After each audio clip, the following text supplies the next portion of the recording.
சிறப்பு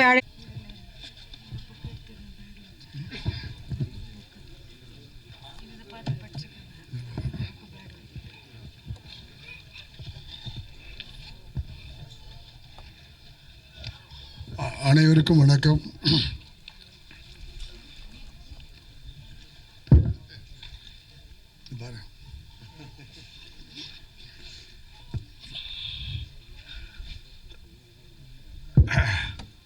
நக்கீரர் தமிழ்ச்சங்கமும் அகத்தியரையும் இணைந்து நடத்துகின்ற ஈகை டாக்டர் கே கருணானந்தன் அவர்களுடைய 61வது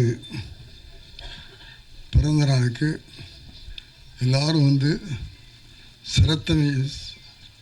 சிறப்பு செய்தமைக்கு என்னுடைய உளமார்ந்த நன்றியையும் வணக்கத்தையும் தெரிவித்துக் கொள்கிறேன். ஈகை டாக்டர் கே கருணாகரனுடைய மனைவி சாந்தி அவர்களுக்கும் ஒரு தடவை நல்லா கைதட்டி அந்த மணமக்களை மனமாற வாழ்த்துகிறேன். மற்றவங்க பேரெலாம் சொல்ல ஆரம்பித்தா அதுலேயும் நேரம் போயிடும். ஆகவே எல்லாருடைய பேரையும் சொன்னதாக நினச்சிக்கிட்டு கலைஞர் அவர்கள் சொல்லுவார்கள், நான் பேர் சொல்ல விட்டுட்டா பேரை சொல்ல விட்டுட்டேன்னு நினைக்காதீங்க, நான் பேர் சொல்லாமல் விட்டவங்கன்னா என் நெஞ்சில் இருக்காங்க அப்படின்னு கலைஞர் சொல்லுவார். கலைஞர் சொன்னதையே நான் இப்போ உங்களுக்கு திருப்பி சொல்லி, நான் சொல்லலேன்னு நினைக்காதீங்க, சொல்லாமல் இருந்தால் நீங்கள் எல்லாம் என் மனசில் இருக்கீங்க அப்படிங்கிற மகிழ்ச்சியோடு சொல்லிக்கொள்ள ஆசைப்படுறேன். கைதட்டு சத்தத்தையே காணுங்க. வேற ஒன்றும் இல்லை, எங்களுக்கெல்லாம் சினிமாக்காரங்க, இந்த சினிமாக்காரங்களுக்கு இந்த விசில் அடித்தா தான், சத்தம் போட்டால் தான் விழா நடக்கிற மாதிரியே தெரியும். இல்லாட்டா எங்களுக்கு விழா நடக்கிற மாதிரியே இருக்காது, இன்னமும் டல் அடித்து போன மாதிரி இருக்கும். ஆகவே கொஞ்சம் எழுந்திரிச்சு உட்காந்து ஐயாவை வாழ்த்துவதற்கு ஒரு முறை கைதட்டுக்க மனமாக நல்லா அவர் வீட்டுக்கு போய் கேட்கணும். ஐயா கருணாகரன் ஐயருடைய மனைவியும் அவரும் சேர்ந்து பல நல்ல காரியங்களை செய்துக்கிட்டு இருக்கிறாங்க. எனக்கு சமீபத்தில் தான் அவர் அறிமுகமானார். இங்கே தொகுத்து வழங்கிக்கிட்டு இருக்கிறாங்களே பொற்செல்வி அவர்கள் தான் என்னை அறிமுகப்படுத்தி வச்சாங்க. ராஜா அண்ணாமலை மன்றத்தில் அவருடைய 60வது ஆண்டு விழா நடந்தது, இசை நிகழ்ச்சியோடு நடந்தது. அந்த விழாவிலையும் நான் கலந்துக்கிண்டு அந்த மணமக்களை வாழ்த்தினேன். அதே போல் எப்பவும் சம்பாதிக்கிறவங்களுக்கு கொடுக்கணுங்கிற எண்ணம் வராது, சம்பாதிச்சு கொடுக்கணுங்கிற எண்ணத்தோடு வாழுகிற கருணாகரனுக்கு நம்முடைய மனமார்ந்த வாழ்த்துக்கள், பாராட்டுக்கள். அந்த நிகழ்ச்சியில் இசை நிகழ்ச்சிக்கு வந்தபோது நான் பார்த்துக்கிட்டே இருக்கிறேன். அங்கே பாடுறவங்க, அந்த இசையமைத்த அந்த குழுவினருக்கெல்லாம் பையிலிருந்து எடுத்து கொடுத்துக்கிட்டே இருக்கார். எதையை கொடுத்துக்கிட்டு இருக்காரு? பணத்தை கொடுத்துக்கிட்டு இருக்காரு. இந்த காட்சியை நான் எம்ஜிஆர் அவர்களிடத்துல பார்த்துருக்கேன். அவர் இப்படி பையில் இப்படி விட்டுறத இப்படி எடுத்து கொடுப்பார். எவ்வளோ கொடுத்தாருன்னு யாருக்குமே தெரியாது. அது மாதிரி கருணாகரையா செஞ்சாங்க. ஆகவே அவரை மனதார வாழ்த்துகிறேன், பாராட்டுகிறேன். அது மட்டும் இல்லை, இப்போ எங்கள் சினிமா துறையில் தமிழ் தயாரிப்பாளர் சங்கத்தில் செயற்குழு உறுப்பினராக இருக்கார். ஆகவே திரைத்துறையினுடைய சார்பிலையும் அவரை மனமாற வாழ்த்துகிறேன், பாராட்டுகிறேன். அதே போல் இன்றைக்கி நடத்துகிற அந்த 61வது ஆண்டு விழாவில் உழைப்பால் உயர்ந்த திரைக்கலைகளுக்கு விருது வழங்கிட்டு இருக்கார். அந்த விருது பெற்ற கலைஞர்கள் அத்தனை பேரையும் ஒரு மூத்த இயக்குனர் என்ற முறையில் வாழ்க வளர்க, இந்த பரிசுகளெல்லாம் தொடர்க என்று மனமான வாழ்த்துகிறேன். இங்கே பேசி ஒரு டைரக்டர் சொன்னார், இந்த விருதெல்லாம் கிடைக்கும்போது எங்களுக்கு எவ்வளவு பெருமையாக இருக்குது அப்படின்னு மகிழ்ச்சிப்பட்டார். உண்மையாக சொல்கிறேன், நான் எவ்வளோ சம்பளம் வாங்கியிருப்பேன், போனஸ் வாங்கியிருப்பேன். ஆனால் ரசிகர்களாகி உங்களுடைய கைதட்டல் தான் எங்களுக்கு கிடைக்கிற டானிக், எங்களுக்கு கிடைக்கிற பலம், எங்களுக்கு கிடைக்கிற உற்சாகம். அப்படி திரைத்துறையை சார்ந்திருக்கிற கலைஞர்களுக்கு விருது கொடுத்து ஊக்குவித்ததற்காகவும் நம்முடைய கருணாகரன் ஐயாவை மனமாற வாழ்த்துகிறேன். விருது பெற்ற அத்துணை பேருக்கும் என்னுடைய மனமார்ந்த வாழ்த்துக்கள். இந்த விருது பெற்றது நீங்கள் செய்ததுக்காக மட்டுமல்ல, செய்ய போகிறதுக்காக சேர்த்து கொடுத்துருக்காங்க. ஆகவே இந்த விருதை வாங்கினவங்கெல்லாம் இன்னும் சாதிக்க வேண்டும் என்று உங்களிடத்தில் வாழ்த்துக்களாக சொல்லிக்கொள்ள ஆசைப்படுகிறேன். ஆகவே கலைஞர்களுக்கு பெருமை இந்த விருதுகள் வாங்குவது தான். ஆகவே அப்படி விருதுகள் வாங்குகிற அந்த அத்துணை கலைஞர்களையும் உணமாறும் வாழ்த்துகிறேன். அதுக்கு முதல்ல இந்த ஜீவாவை வாழ்த்துகிறேன். அந்த பையனை சின்ன வயசுலேருந்து பார்த்துக்கிட்டு இருக்கிறேன். எனக்கு ஒரே ஒரு வருத்தம், ஜீவா மிக விரைவிலே பெரிய ஹீரோவாக வரணும் அப்படின்னு வாழ்த்திட்டே இருக்கேன். ஜீவாவை வாழ்த்துக்கிறது மூலமாக இங்கே பரிசு பெற்றவர்கள் அத்தனை பேரையும் வாழ்த்துகிறேன். நீங்களெல்லாம் மிக விரைவில் நீங்கள் வெற்றி பெற்று விருதுகள் வாங்கி திரை உலகத்தில் சிறந்த புள்ளிகளாக வாழ வேண்டும் என்று உளமாற மனமாற வாழ்த்துகிறேன். ஒரு விஷயத்தை மட்டும் சொல்கிறேன், டல்லடிச்சு போகாதீங்க. வாய்ப்புக்கான திறமையை வளர்த்து கொள்ளுங்கள். வேறு ஒன்றும் இல்லை, நாங்கள்லாம் வந்தோம் வெற்றி பெற்றோம் அப்படின்னு சொன்னால் அது காரணம் தொழிலை ஒழுங்காக கற்றுக்கிட்டோம். அந்த ஒழுங்கை கடைப்பிடிங்க. எங்கிட்ட எத்தனையோ பேர் வர்றாங்க, நான் அப்படி செய்வேன் இப்படி செய்வேன், பாட்டு எழுதுவேன், கவிதை எழுதுவேன், நடிப்பேன், அப்படி இங்கே சினிமாவுக்கு தான் நாங்கள் தியாகம் பண்ண போகிறோம்னு சொல்லுவாங்க. அவன்கிட்ட சரி ஒரு கதையை சொல்லுன்னு சொன்னால் அந்த கதையில் ஒரு அர்த்தம் இருக்காது, ஒன்றுமே இருக்காது. எப்படி நாங்கள் அந்த கதையை ஏற்றுக்கிறது? சினிமாவில் யாரும் உள்ளே விட மாட்டேங்கிறாங்க. இல்லை, உள்ளே விட மாட்டோம்னு சொல்லவே இல்லை. நீங்கள் திறமையோடு வந்தால் நிச்சயமாக உள்ளே விடுவோம். அது முதல்ல உங்கள் திறமையை வளர்த்துக்குங்க. இப்போ வந்திருக்கிற இயக்குநர்களுக்கெல்லாம் நான் ஒரே ஒரு விஷயம் மட்டும் சொல்லிக்கொள்ள ஆசைப்படுவேன். இப்போ வர்றவங்கெல்லாம் சிறந்த திறமையோடு வர்றாங்க. தொழில்நுட்பத்தில் எங்களையெல்லாம் ஜெயிச்சு மேலே ஓவர்டேக் பண்ணி போயிட்டாங்க. அப்படி இருக்கிற அந்த கலைஞர்களுக்கு என்னுடைய வாழ்த்துக்கள். அந்த மாதிரி திறமையை வளர்த்துக்கிட்டு வரணும், கடுமையாக உழைக்கணும், நிச்சயமாக வருவேங்கிற நம்பிக்கையோடு இருக்கணும். இன்னொன்று சொல்ல ஆசைப்பட்றேன், ஒழுக்கம் இருக்கணும். ஆகவே தொழில் கற்றுக்கணும்,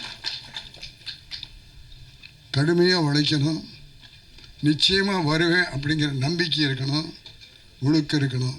இந்த 4 இருந்தால் நீங்கள் வெற்றியை தேடி போக வேண்டாம், வெற்றி உங்களை தேடி வரும் என்பதை கலைஞர்களுக்கு நான் சொல்லிக்கொள்ள ஆசைப்பட்டேன். ஆகவே என்னுடைய வெற்றியெல்லாம் செயல்பட்டது அப்படின்னு சொன்னால் இந்த காரணமாக தான் நாங்கள் செயல்பட்டோம், வெற்றி பெற்றோம். அதனை நீங்கள் பெற வேண்டும் என்று வேண்டிக் கொள்கிறேன், கேட்டுக்கொள்கிறேன்.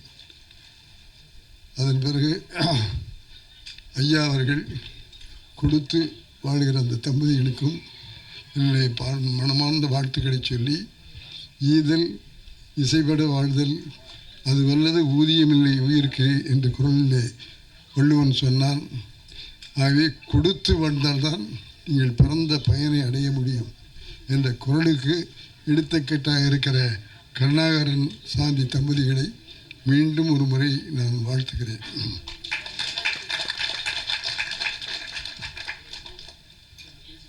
நான் பேசும்போது யாரையாவது குறிப்பிட்டு சொன்னால் தான் உங்களுக்கு ஒரு திருப்தி இருக்கும். நான் எல்லாம் பள்ளிக்கூடம் படிக்கிற காலத்திலேயே சினிமாவுக்கு தான் வருவேன்னு இருந்தேன். அந்த லட்சியத்தோடு தான் வாழ்ந்தேன். என்னுடைய ஆசிரியர் ஒரு மாணவனாக கேட்டுக்கிட்டு இருக்காரு, என்ன படிக்க போகிறேன், என்ன செய்ய போகிறேன்னு கேட்கும்போது, ஒருத்தன் லாயர்னா, ஒருத்தன் வக்கீல்னா, ஒருத்தன் டாக்டர்னா, ஒருத்தன் இன்ஜினியர்னா. என்னுடைய டைம் என்னை பார்த்து கேட்டார் அவர், ரெவரண்ட் ஃபாதர் மச்சோட சமையான்னு பேர், முத்துராமன் நீ என்ன ஆகணும்னு நினைக்கிறேன்னு கேட்டார். சார்னு தயங்கினேன். ஏன் தயங்குற, எல்லாரும் சொன்னாங்களே நீயும் சொல்லு அப்படின்னு. நான் சினிமாக்காரன் ஆகணும். என்ன சொல்கிறேன், நான் சினிமாக்காரன் ஆகணும்னு. இங்கே வான்னு கூப்பிட்டாரு. சரியாக உதைக்க போகிறாரு அப்படின்னு அவர்கிட்ட போனேன். அவர் என்னை உதைக்கலை, என் முதுகில் தட்டி கொடுத்து, உனக்கு கலை ஆர்வம் இருக்கா? ஆமாம், இன்னமே பள்ளியில் நடக்கிற எல்லா நிகழ்ச்சியிலையும் உன்னை கலை உலகத்தில் பங்கு பெற வச்சு, நடிக்க வச்சு, கதை எழுத சொல்லி இதையெல்லாம் செய்யணும்னு ஆசிரியர்களுக்கு சொல்லி உன்னை நாங்கள் தயார்படுத்துவோம். ஆகவே உன்னுடைய எண்ணம் போல நீ சினிமாக்காரன் ஆகிறதுக்கு நாங்கள் வழிகாட்டுவோம்னு முதல்ல என்னை தட்டி கொடுத்தவர்கள் அந்த ஆசிரியர். அதே மாதிரி உங்கள் எல்லாருக்குமே சொல்லிக்கொள்ள ஆசைப்பட்றேன், இங்கே இருக்கிற பெற்றோர்களுக்கு சொல்லிக்கொள்ள ஆசைப்பட்றேன். அந்த பிள்ளைகளுக்கு என்ன எதில் ஆசை இருக்குது, எதில் விருப்பம் இருக்குதுன்னு தெரிஞ்சுக்கிட்டு அந்த பிள்ளைகளை அந்த துறையில் செயல்பட வைப்பீர்களே ஆனால் நிச்சயமாக அந்த பிள்ளைகள் அதை நோக்கி வெற்றி பெறுவார்கள். அப்படி இல்லைன்னா வெற்றி பெற முடியாது. என்ன என் ஆசை டாக்டர் ஆகலை, ஆகவே நீ டாக்டருக்கு படி, நீ இன்ஜினியருக்கு படின்னு பிள்ளைங்களை கட்டாயப்படுத்தாதீங்க. பிள்ளைங்க விரும்புகிற விருப்பத்தோடு அந்த பிள்ளைங்களை வளர்த்திங்கன்னா அந்த பிள்ளைங்க நிச்சயமாக வெற்றி பெறுவார்கள். அந்த இளைஞர்களுக்கெல்லாம் நான் சொல்லிக்கொள்ள ஆசைப்பட்றேன். எண்ணியது எண்ணியாங்கி எய்துவர், எண்ணியர் திணியராக பெருன்னு வள்ளுவர் சொன்னான். நீ என்ன நினைக்கிறாயோ அந்த நினைக்கிற எண்ணத்தில் அந்த லட்சியத்தில் உறுதியாக இருந்து கடுமையாக உழைத்தால் அந்த வெற்றி ஒன்று நிச்சயம் தேடி வரும். இங்கே சினிமாவுக்கு வந்துட்டு உடனே வரலாம் நினைக்காத. நிச்சயமாக வர முடியும். எப்போ அந்த உறுதி இருந்தால் வர முடியும், அந்த திறமை இருந்தால் வர முடியும், அந்த செயல்பாடு இருந்தால் வர முடியும். அதுக்கு நாங்கள்லாம் சாட்சி. ஆகவே அப்படி வர வேண்டும் என்று ஜீவா உட்பட அத்தனை கலைஞர்களையும் இசையமைப்பாளர்களையும் இங்கே வந்து விருது வாங்கிய அத்தனை பேரையும் நான் உளமாற என்னுடைய வாழ்த்துக்களை சொல்லி அவர்களெல்லாம் வர வேண்டும் என்று வாழ்த்துக்கிறேன். அப்புறம் ஐயா அவங்க கருணாகரன் ஐயா அவங்க தொழிலதிபராக மட்டும் இல்லாமல் சமூகத்துக்கு மேடையில் அமர்ந்திருக்கக்கூடிய என்னை விட வயதிலும் அனுபவத்திலும் மூத்த அனைவருக்கும் அன்பு கலந்த வணக்கம். சிலர் என்னை விட வயசு கம்மியாக இருக்கும், தப்பாக நினச்சிக்க வேண்டாம். நிகழ்ச்சிக்கு வருகை தந்திருக்க உங்கள் அனைவருக்கும் என்னுடைய அன்பு கலந்த வணக்கம். இன்றைக்கி மே தினம், உழைப்பாளர் தினம். அனைத்து உழைப்பாளருக்கும் வாழ்த்துக்கள். முக்கியமாக தொகுப்பாளினி அவங்களுக்கு நன்றி சொல்ல நாங்கள் கடமைப்பட்டிருக்கோம். என்ன காரணம் அப்படி கேட்டிங்கன்னா, மேடை ஏறத்துக்கு முன்னாடி எங்களுக்கு ஒரு அருமையான வார்த்தை சொல்லுவாங்க. இவங்களை பற்றி சொல்லவே தேவையில்லை, இவங்க 2 பேரும் தெரியும், எங்கள் பேரே சொல்ல மாட்டாங்க. பல மேடையில் இவங்க 2 பேரை பற்றி சொல்ல தேவையில்லை, உங்களுக்கு தெரியும், இவங்களை பற்றி சொல்ல தேவையில்லை, எங்கே தான் சொல்லுவாங்க அப்படின்னு ஏக்கமாக இருந்தேன். தொகுப்பாளினி தெளிவாக சொல்லிட்டாங்க. அதே மாதிரி நமக்கு வந்து டாக்டர் ரொம்ப விஷயங்களை எடுத்து தெளிவாக சொன்னார்.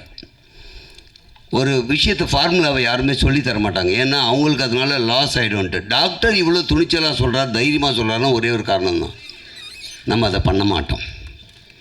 அவ்வளோதான், சிம்பிள். பண்ணால் நல்லா இருந்துருவோம், அதை பண்ண மாட்டோம்.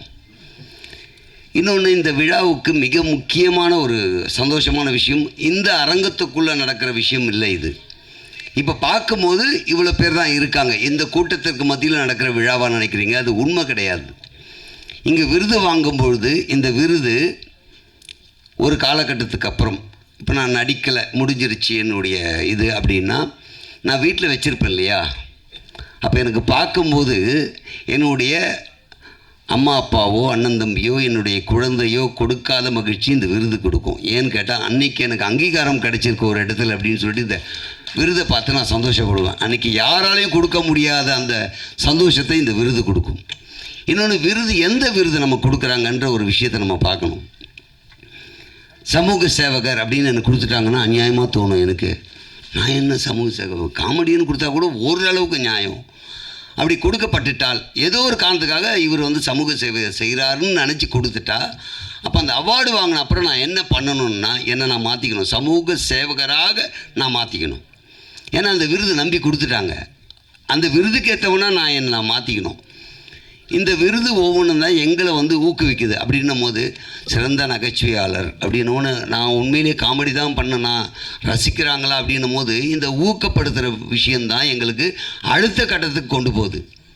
இது விருது வாங்குற எல்லாருக்குமே சொல்கிறேன், ஒரு விருது கொடுக்குறாங்க அப்படின்னா நம்ம அந்த விருது வாங்குறது இன்றைக்கி ஒரு விழா மட்டும் இல்லை, இந்த விழாவை மட்டும் நினைக்காம இந்த விருது நமக்கு எதுக்கு கொடுத்தாங்க, இந்த விருதுக்கு உரியவனா நம்ம அப்படின்னு யோசிச்சோன்னா, ஒருவேளை உரியவனாக இல்லாவிட்டால் என்னை நான் பண்படுத்தி கொள்ளலாம், என்னை மாற்றிக்கொள்ளலாம்ன்றது தான் இந்த விருது. நான் நினைக்கிறது அப்படி தான். ஒவ்வொரு விருதும் வாங்கும்போது இதற்கு நான் தகுதியானவனாக என்னை மாற்றிக்கொள்ள வேண்டும், அல்லது தகுதியானவனாக இருந்தால் மகிழ்ச்சி அப்படின்றது தான் மிக முக்கியமாக ஒரு விருதுலையும் நம்ம நினைக்கிறோம்.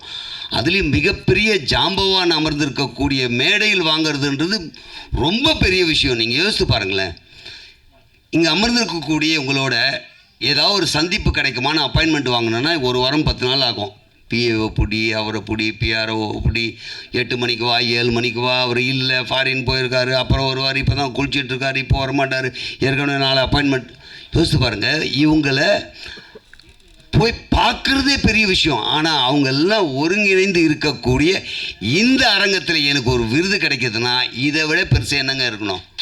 இதை விட பெரிய விஷயம் என்ன கிடைக்கும்? எத்தனை பேரையும் நான் மீட் பண்ணவே முடியாதே. அப்போ அத்தனை பேர் மத்தியில் எனக்கு ஒரு விருது கிடைக்கிதுன்னா அது ரொம்ப ரொம்ப சந்தோஷமான விஷயம். உண்மையிலேயே இதுபோல் விருது விழாவுக்கு வருகின்ற அனைவருக்கும் ஒரே ஒரு விஷயந்தான், நீங்கள் விருது வாங்கும்போது அது இன்றைய விருதாக நினைக்க வேண்டாம். உங்கள் வாழ்நாளில் என்றுமே உங்களோடு இருக்க போவது. நீங்கள் ஒரு காலத்தில் ஈச்சரில் பத்துட்டு எந்திரிச்சு போய் மாத்திரை மருந்து எடுக்க முடியாமல் பேரம் பேத்தி எடுத்து கொடுத்தா கூட அப்படி படுத்துட்டு பார்த்தீங்கன்னா, இது எனக்கு அங்கீகாரம் கொடுத்தாங்கல்ல, அத்தனை மேடையில் எனக்கு கிடைக்கப்பட்டதில்லை, எனக்கான ஒரு மரியாதை கொடுக்கப்பட்ட இடம் இல்லை, அப்படியெல்லாம் பல விஷயங்களை நமக்கு காட்டக்கூடிய விருது. இந்த விழாவிற்கு அழைத்த அனைத்து அன்பு உள்ளவங்களுக்கும், முக்கியமாக சொல்லுவேல் அவர்களுடைய படத்தில் நடித்தேன், சொல்லியிருந்தார் இது மாதிரி இருக்குன்னு சொல்லிட்டு, ஈசிஆரில் ஒரு ப்ரோக்ராம் முடிச்சுட்டு கண்டிப்பாக வந்துடுவேன். ஏன்னா விருது என்பது அவ்வளோ முக்கியமானதுன்னு எங்களுக்கு தெரியும். அந்த விருது வாங்கிறதுக்காக வந்திருக்கேன். ரொம்ப ரொம்ப நன்றி. இவ்வளோ நேரம் நான் பேசுகிறதையும் கேட்ட உங்களுக்கும் மனமார்ந்த நன்றி. இங்கே அமர்ந்திருக்கக்கூடிய அத்தனை பேருக்கும் மனமார்ந்த நன்றி. தேங்க்யூ. நல்ல கரகோஷம் கொண்டுங்க. வந்ததுக்காக ரொம்ப சந்தோஷப்படுறேன். அதுவும் இல்லாமல் கருணாகரனோட பர்த்டே அன்றைக்கி அண்ணனுக்கு விஷ் பண்ண எனக்கு ஒரு வயசில் இருந்தாலும், மற்றும் இங்கே டிஜிட்டல் பத்திரிகையாளர் சங்கம் வந்திருக்காங்க, அப்புறம் யூடியூப் சேனல்ஸ் அவங்களுக்கு, மேலும் ஜீவா என்னோட நண்பர் அவரும் வந்திருக்கிற சந்தோஷம், மேலும் காமெடி கிங்ஸ் 2 பேருக்கும், பக்கத்து ஹீரோ அவரோட படங்களுக்கு நான் பேக்ரவுண்ட் ஸ்கோர் பண்ண ஞாபகம் இருக்குது. வளர்ந்து வரும் ஒரு மிகப்பெரிய ஹீரோ அவர். அதனால் மேலும் லெஜண்ட் எஸ்பி முத்துராம் ஐயா அவர்கிட்ட இந்த அவார்டு வாங்கல ரொம்ப சந்தோஷப்படுறேன். மேலும் இந்த விழாக்கு எனக்கு இந்த விருது வாங்கணும் அப்படின்னு சொல்லி என்னோட அருமை சகோதரர், என்னோட குடும்ப நண்பர் விஜயமுரளி அவர் கிட்டத்தட்ட எனக்கு 20 இயர்ஸாக என்னோடய ஃபேமிலி ஃப்ரெண்ட். அவர் இன்றைக்கி பிஆர்ஓ சங்க தலைவராக இருக்கார். அவர் தான் எனக்கு இந்த விருதுக்கு ரெக்கமெண்ட் பண்ணார். அவருக்கு நன்றி சொல்லி என்னோடய சத்யா பிஆர்ஓ அவருக்கு நன்றி சொல்கிறேன். Thank you very much. நன்றி சகோதரரே. ஐயா அவர்களுக்கும் மற்றும் மேடையில் அமர்ந்துள்ள அனைவருக்கும் எனது வணக்கத்தை தெரிவித்துக் கொள்கிறேன். இந்த நக்கீரர் தமிழ் சங்கம் சார்பில் நம்ம மீடியா பாஸ்கர் இந்த மாதிரி அவார்டு ஃபங்க்ஷன் நடத்தணும்னு சொன்ன உடனே நான் ஒரு 4-5 பேரை ரெக்கமெண்டேஷன் பண்ணேன்.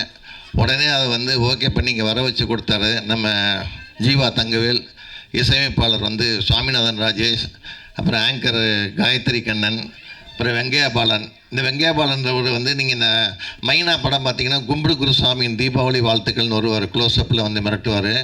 அதுக்கப்புறம் ஒரு 50 படம் பண்ணிட்டார். அவருக்கெல்லாம் ஒன்றும் சரியான ரெகக்னைஸ் கிடைக்கல. அவர் சொன்ன உடனே ஒரு கூப்பிட்டு கொடுத்தாரு. அதனால் மீடியா பாஸ்கர் அவர்களுக்கும் நக்கீரர் தமிழ் சங்க நிர்வாகிகளுக்கும் நம்ம நன்றியை தெரிவிச்சுக்கிறோம். என்ன இப்போ ஐயாலாம் இங்கே இருக்கிறாரு. ஈகை கருணாகரனுக்கு இப்போ ஒரு கலைவள்ளல்னு ஒரு பட்டக்காரை கொடுத்துட்டாங்க. அதனால் உண்மையிலே ஒரு கலைவள்ளல் தான். எது எடுத்தாலும் வந்தவுடனே கொடுத்துருவார். அது குறிப்பாக பெண்கள் எது கேட்டாலும் கொடுத்துருவார். அப்படி ஒரு நல்ல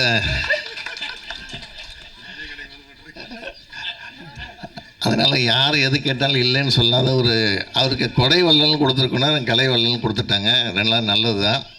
நான் ஒரே ஒரு ஐயா ஜட்ஜையாக இருக்கிறதுனால ஒரு சின்ன ஒரு கதையை மட்டும் சொல்லிவிட்டு நான் விடைபெற்றுக்கிறேன்.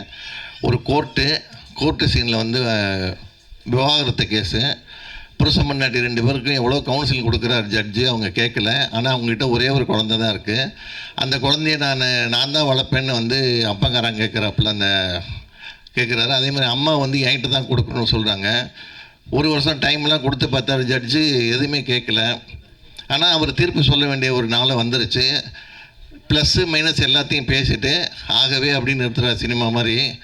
அப்போ கூண்டில் இந்த அப்பங்காரன் சொல்கிறேன், ஐயா நான் ஒரே ஒரு கேள்வி கேட்டுக்கிறேன், அந்த கேள்விக்கு பதில் சொல்லிவிட்டு நீங்கள் தீர்ப்பை சொல்லுங்கிறான். உடனே ஒரு பேனா மூடி வச்சுட்டு வெரி குட் கேளு அப்படின்னாரு. உடனே அவன் சொல்கிறான், ஐயா நான் வந்து ஒரு ஏடிஎம் மிஷினுக்கு போகிறேன், என்னோடய கார்டை எடுத்து உள்ளே சொருகிறேன். இப்போ அதில் வந்து நம்பரை போடுவேன், பணம் வரும், பணத்தை எடுத்துக்குவேன், என் கார்டை எடுத்துக்குவேன். இப்போ இந்த பணம் எனக்கு சொந்தமா ஏடிஎம் மிஷின் சொந்தமா, இதை சொல்லிவிட்டு நீங்கள் தீர்ப்பை சொல்லுங்கன்னு சொல்லுவான். புரிஞ்சவங்களுக்கு இதை புரிஞ்சுக்கிட்டு சிரிச்சிங்கன்னா கரெக்டாக தெரியும். அதுக்கு வந்து ஜட்ஜி வந்து மயக்கம் போட்டு விழுந்துட்டார். நான் இதுக்கு என்னத்தை சொல்கிறதுன்னு தெரியல அப்படின்னு விழுந்துட்டார். இது ஒரு சும்மா ஃபன்னுக்காக சொல்கிறது தான், காமெடிக்கு. ஒன்றும் இல்லைங்க, 2 லேடிஸ் சந்திச்சுட்டா என்ன பண்ணுவாங்கன்னா, ஒரு லேடி கேட்குறா, அக்கா எங்கள் வீட்டுக்காரர் ஊருக்கு போகிறாரு, எனக்கு வந்து துணைக்கு படுத்துக்கா இன்றைக்கிங்கிறா. அதெல்லாம் முடியாது போடி அப்படிங்கிறான் அவன். உடனே ஏடி சலிச்சுக்கிறேன்னு ஒன்று, ஆமாண்டி உங்கள் வீட்டுக்காரர் ஊருக்கு போனால் நீ கூப்பிட்ற, நீ ஊருக்கு போனால் உங்கள் வீட்டுக்காரர் கூப்பிட்றாருண்ணா. நன்றி, வணக்கம். ஆயிரம் அந்த சினிமா குசும்பை மட்டும் போக மாட்டாங்க நேட்ட. உனக்கு படவீடு முரசு வேண்டும், தேனிக்கு பூக்காடும் கூடு வேண்டும், தென்றலுக்கு தாளாட்டும் கொடிகள் வேண்டும், வானுக்கு புது விடியல் வேண்டும். இந்த வள்ளல் கருணாகரன் வாழ்க்கையில் வெற்றி பெறுவதற்கு உங்கள் அத்தனையுடைய வாழ்த்துகளும் வேண்டும் வேண்டும் என்று கேட்டு, இங்கே அருமை அண்ணன் முத்துராமன் அவர்கள் அமர்ந்து பேச சொன்னால் நடந்து வந்தார். அந்த நடையை பார்த்து தான் பாடியிருப்பார்கள் போருக்கு. நீ நடந்தால் நடை இலகு என்ற வரிகளுக்கு ஏற்ப அழகாக நடந்து வந்தார் அருமை அண்ணன் அவர்கள். நீ திரையுலகத்தில் உழைப்புகளை எடை போடும் திராசு, நீ ஆதரித்தால் பலர் உயர்ந்தரும் மிராசு, ஒரு முறையேன்னு என் மீது உரசு, உயரும் பாரி என் சிரசு என்று சொன்னவர்கள் பல்லாயிரம் பேர் இங்கே, உயர்ந்தவர்களும் பல லட்சம். அருமை அண்ணன் பேசும்போது ஒன்று சொன்னார். கவிஞர் காசி முத்துமாணிக்கம் அவர்கள் தேர்தல் பயத்திலே, தேர்தல் கலக்கத்திலே, தேர்தல் தயக்கத்திலே கொஞ்சம் யோசிக்கிறார் என்று. திங்களுக்கு பிறகு செவ்வாய் என்பதிலே மாற்றம் இருக்கலாம், ஜனவரிக்கு பிறகு பிப்ரவரி என்பதிலே மாற்றம் இருக்கலாம், தைக்கு பிறகு மாசி வருகிறதா ஆவணி வருகிறதா குழப்பம் இருக்கலாம். ஆனால் வருகின்ற தேதியில் திராவிட முன்னேற்ற கழகம்தான் வெற்றி பெறும் என்பதிலே நாங்கள் உறுதியாக இருக்கிறோம். 2ஆம் முறையாக தங்க தளபதி ஆட்சியிலே அமர்வதிலே எங்களுக்கு எந்த தடுமாற்றமும் இல்லை. எனக்கு முன்னால் இங்கே பேசிய ஒருவர் சொன்னார், ஈகை கருணாகரன் அவன் இவன் எவனும் வெல்ல முடியாத ஈகை கருணாகரன். அவர் சொன்னார் பெண்களுக்கு அவர் நிறைய கொடுப்பார் என்று. ஏன் பார்வதிக்கு கொடுக்கக்கூடாதா? வந்தவள் லட்சுமி என்று தெரியாமல் திருப்பி அனுப்ப முடியுமா? வந்தவள் சரஸ்வதி என்றால் என்ன செய்வீர்கள்? கீழே பார்த்தால் அகழ்த்தி, மேலே பார்த்தால் ஆகைத்தி, அந்த பக்கத்திலே திருப்பதி, எனக்கு பிடித்தவர் தளபதி, அங்கே உட்கார்ந்திருப்பவர் சாந்தி. சாந்திக்கு கொடுத்தால் என்ன, மன சாந்திக்கு கொடுத்தால் என்ன, பெண்களுக்கு கொடுத்தால் தவறு இல்லை. ஏனென்றால் ஒரு ஆண் படித்தால் அவன் முன்னேறுகிறான், ஒரு பெண் படித்தால் அந்த குடும்பமே முன்னேறுகிறது என்று உங்கள் எம்ஜிஆர் தானே அந்த காலத்திலே சொன்னார். ஆகவே அது தவறல்ல. ரத்தன் டாட்டோ அவர்கள் தன் வாழ்க்கையிலே வெற்றி பெற்றார். நீங்கள் மகிழ்ந்தது எப்போது என்று கேட்டபோது நான் 4 முறை மகிழ்ந்தேன் என்று சொன்னார். ஒரு முறை எனக்கு உணவு தட்டுப்பாடு இல்லை, இருக்க இடம் கிடைத்தது, செல்லுவதற்கு கார் கிடைத்தது, நான் மகிழ்ந்தேன் என்றார். 2வது மகிழ்ச்சி எது என்று கேட்டால், 2வது மகிழ்ச்சி என்னுடைய துறையிலே நான் ஏராளமான கட்டடங்கள் கார்கள் வாங்கினேன், அது மகிழ்ச்சி. 3வது செருப்புக்கு பாட்டா, இரும்புக்கு டாட்டா என்று டாட்டா உலகத்திலே நான் செய்த தொழிலிலே முதல் இடத்தை பெற்றேனே, அது 3வது மகிழ்ச்சி. 4வது மகிழ்ச்சி எது தெரியுமா? நிறுத்தினார். அவர் சொன்னார், நான் ஊனமுற்ற குழந்தைகளுக்கு 500 குழந்தைகளுக்கு 3 சக்கர சைக்கிள் கொடுத்தேன். அந்த விழாவுக்கு வந்திருந்த ஒரு குழந்தை என் காலை கட்டி பிடித்து கொண்டது. நான் நகருகிறேன், நகர முடியவில்லை, குழந்தை என்னை கட்டி பிடிக்கிறது காலை. நான் என்னம்மா என்று கேட்டேன். உனக்கு எதுவும் வரவில்லையா என்று கேட்டேன். இல்லை இல்லை வந்துருச்சு. அப்புறம் ஏம்மா என் முகத்தை பார்த்துட்ருக்க? உங்கள் அண்ணனுக்கு வரலையா? இல்லை இல்லை வந்துருச்சு. வேறு ஏதாவது பொருளாதாரத்தில் சிரமமாம்மா? இல்லை இல்லை வந்துருச்சு, அப்புறமா என் காலை பிடிச்சிக்கிட்டே இருக்க. நீங்கள் இவ்வளோ புண்ணியம் பண்ணுறீங்க, நீங்கள் சொர்க்கத்துக்கு தான் போவீங்க, நானும் சொர்க்கத்துக்கு வருவேன். அப்போ வந்து உங்களுக்கு நான் நன்றி சொல்லணும், அதுக்காகத்தான் முகத்தை ஒத்து பார்த்துக்கிட்டு இருக்கேன்னு சொன்னபோது நான் வடித்த ஆனந்த கண்ணீர் தான் 4வது வெற்றி என்று சொன்னார். அந்த ஈகை கண்ணீரை எல்லாம் உணர்ந்தவர் தான் அருமை சகோதரர் கருணாகரன். உன் சொற்கொண்டு சுவைத்தார்க்கு கற்கண்டு கைக்கும், ஆனாலும் இந்த ஈகை போகுமோ ஏழையை தவிர வேறு எவர் கைக்கும் என்று சொல்கின்ற அளவுக்கு ஈகையை செய்பவர் தான் அருமை சகோதரர் கருணாகரன். அவருக்கு திரைப்பட துறையின் செயற்குழு உறுப்பினர் என்ற ஒரு முகம் உண்டு, அவருக்கு நக்கீரர் தமிழ்ச் சங்கம் உண்டு, அவரால் உருவாக்கப்பட்ட அகத்திய டிவி என்ற ஒரு முகம் உண்டு, அவரால் உருவாக்கிய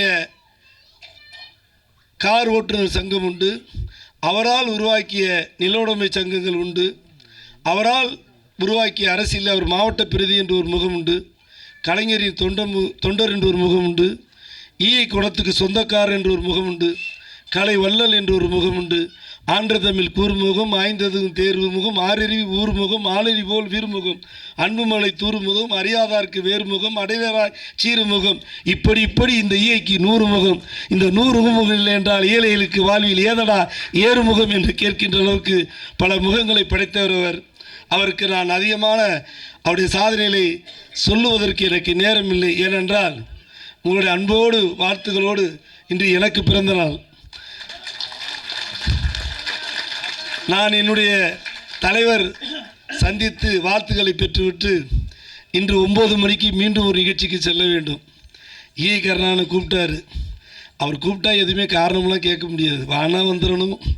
அவருக்கு எதுக்கு கூப்பிட்டாருன்னு தெரியல, வாங்கன்னு கூப்பிட்டாரு, வந்துட்டேன். வந்ததுக்கப்புறம் ஒரு பாராட்டு விழா என்ற போது பட்டுச்சேலை உடுத்துகின்ற புது பெண்ணை போல மகிழ்ச்சியாகத்தான் இருந்தேன். அதில் எனக்கு ஒன்றும் வருத்தம் இல்லை. இளம் மங்கையின் கூந்தலில் மலர் சுடுகின்ற மணவாளனைப் போல நான் மகிழ்ச்சியாக ஏற்றுக்கொண்டேன். ஒன்றை மட்டும் சொல்லுவேன், பறவைகள் தோன்றினால் நதிகள் பக்கம் என்று அர்த்தம், பார்க்கடல் பொங்கினால் வானில் பௌர்ணமி என்று அர்த்தம், ஆள் இல்லாமல் அடிக்கடி சிரித்தால் என்று அர்த்தம், அழகிய பெண்ணின் தாயார் என்றால் அத்தை என்றே அர்த்தம், தாவிடும் ஓடைகள் நதியின் தங்கைகள் என்று அர்த்தம், தூவிடும் துறகள் மலையின் தோழிகள் என்று அர்த்தம், இரவின் மீது வெள்ளை அடித்தால் விடியல் என்று அர்த்தம், ஏழைகளுக்கு உதவி நடக்கிறது என்றால் அங்கே ஈயை கருணாகரன் வந்துவிட்டார் என்றுதானே அர்த்தம்.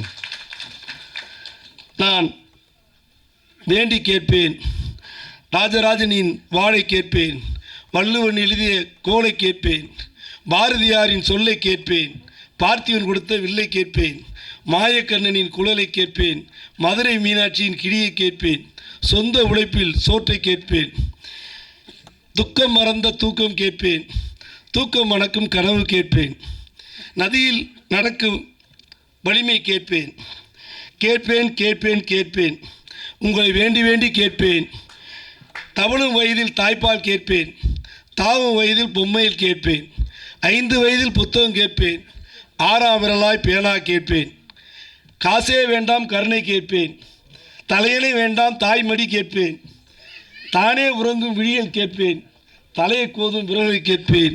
இந்த ஏழைகளுக்கு உதவுவதற்கு இறைவா என் கருணாகரனுக்கு 100 ஆண்டுகளுக்கு மேலே ஆயுசை தா என்று இறைவனை கேட்பேன். அந்த 100 வயதிலும் அருமையான முத்துராமன் வந்து வாழ்த்த வேண்டும் என்று அவரை வேண்டி வேண்டி கேட்டுக்கொண்டு வாய்ப்புக்கு நன்றி கூறி விடைபெறுகிறேன். நன்றி, வணக்கம்.